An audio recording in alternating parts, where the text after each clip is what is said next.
রাজনীতিতে যে কোনো মুহূর্তে ক্ষমতার শীর্ষস্থান থেকে সোজা কারাগারের অন্ধক প্রকোষ্ঠে ছিটকে পড়ার আশঙ্কা তৈরি হতে পারে।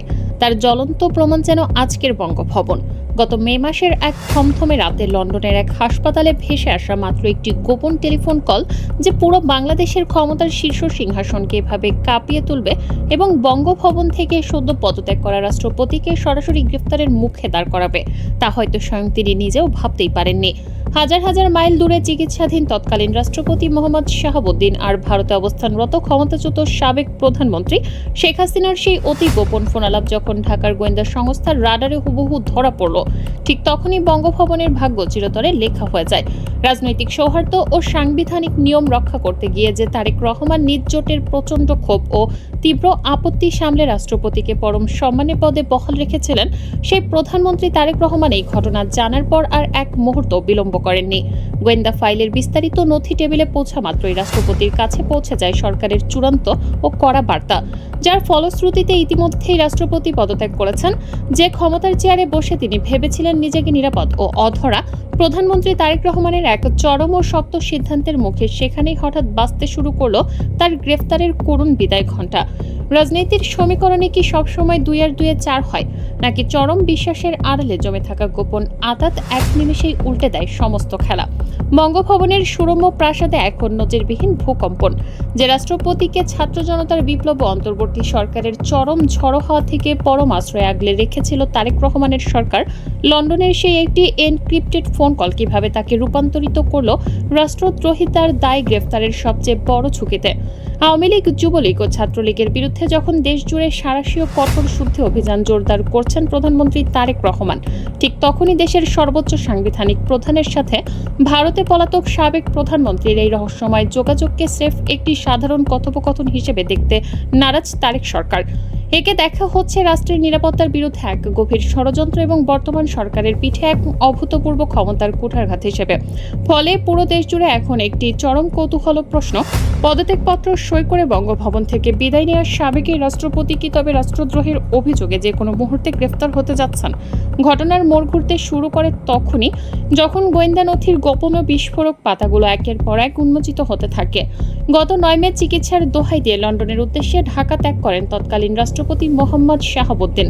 দীর্ঘ 9 দিন লন্ডনে অবস্থানের পর আশ্রমে তিনি দেশে ফেরেন, কিন্তু সেই 9 দিনের থমথমে ব্যবধানে ক্ষমতার অন্দরে চলছিল ভিন্ন এক হিসাব নিকাশ।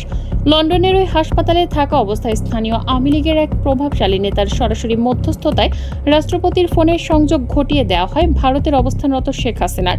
সরকারের গোয়েন্দা সংস্থার হাতে আসা বিস্ফোরক তথ্যের দাবি করা হয়েছে সেই ফোনালাপে দেশের অভ্যন্তরীণ রাজনীতি, সরকারের আইনি অবস্থান এবং সবচেয়ে স্পর্শকাতর বিষয় আগামী ডিসেম্বরের মধ্যে শেখ হাসিনার অনুসারীদের নিয়ে দেশে ফেরার যে গোপন পরিকল্পনা সাজানো হচ্ছিল তা নিয়ে বিস্তারিত কথা হয়।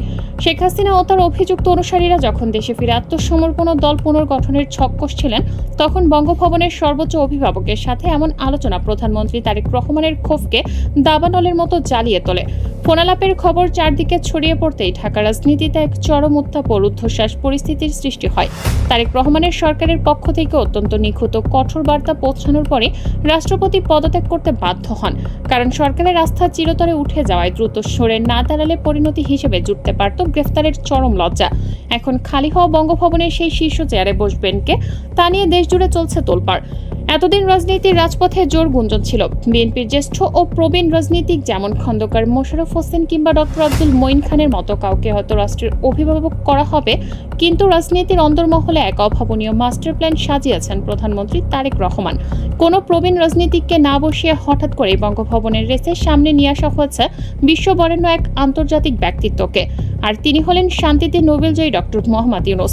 বিশ্বজুড়ে সমাদৃত ডক্টর ইউনূস হলেন এমন এক প্রজ্ঞাবান ও শক্ত কৌশলবিদ, যিনি আওয়ামী লীগ আমলের চরম নিপীড়ন পেরিয়ে নিজের অন্তর্বর্তীকালীন সরকার এবং বর্তমান তারেক রহমানের বিএনপি সরকার সব রাজনৈতিক প্রেক্ষাপটেই রাষ্ট্রীয় মর্যাদার সর্বোচ্চ শীর্ষ পদে নিজের গ্রহণযোগ্যতা বজায় রেখেছেন।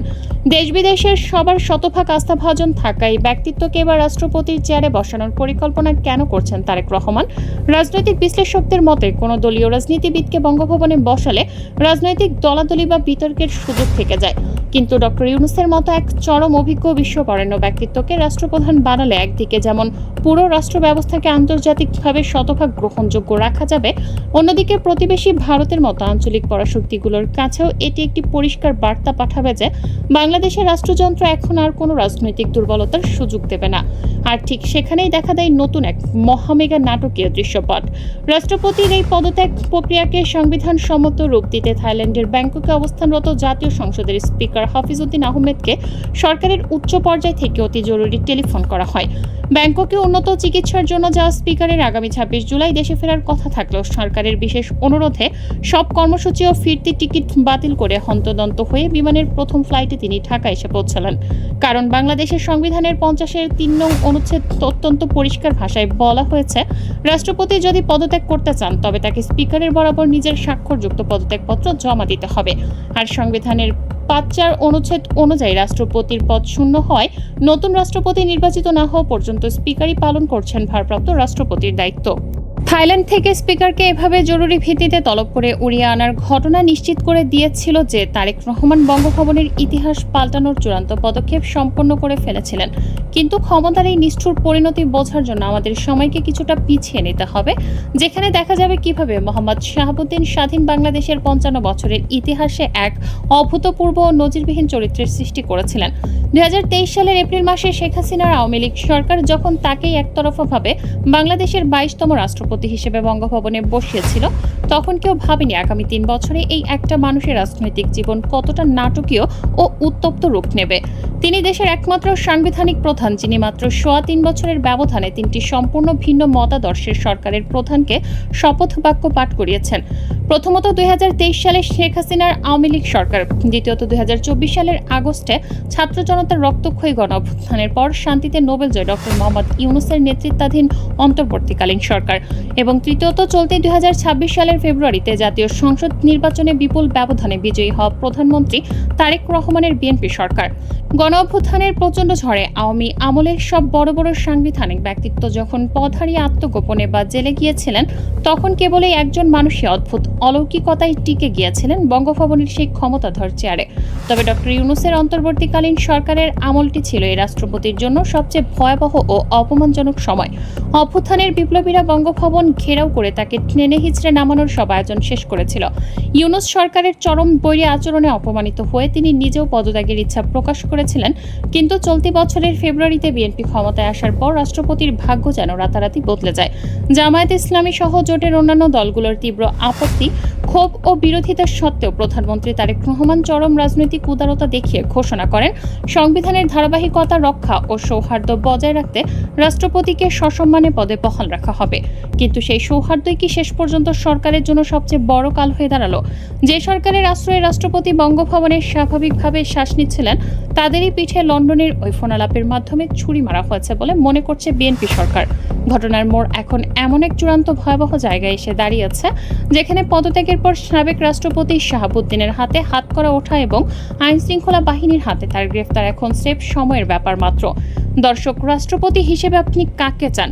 কমেন্ট করে জানিয়ে দিন আপনার মূল্যবান মতামত।